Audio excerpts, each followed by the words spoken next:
Hello, welcome again in our Swahili class. Today we are going to continue with the lesson about present simple tense. Habari mpendwa, karibu tena darasani. Leo tunaenda kuendelea na darasa letu la wakati uliopo katika lugha ya Kiswahili.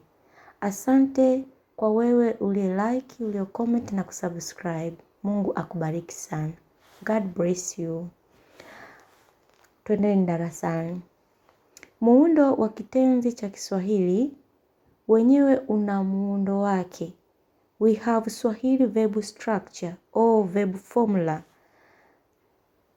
Kwa mfano, tuna kiambishi cha nafsi, ukijumlisha kiambishi cha wakati, ukijumlisha shina la kitenzi.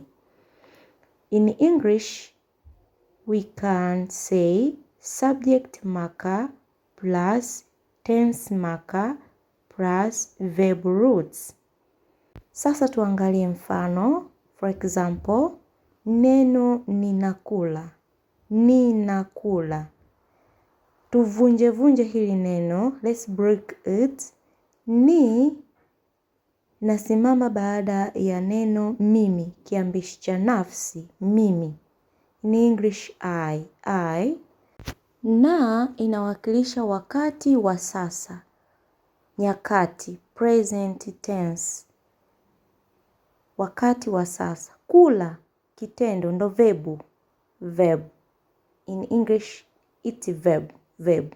So, ninakula, I am eating, or I eat. Mimi ninakula. Mimi ninakula. Thank you so much. Usisahau kusubscribe, kulike na kucomment. God bless you. Asante sana. Usiache kupenda, kusubscribe na Mungu akubariki. Kwaheri.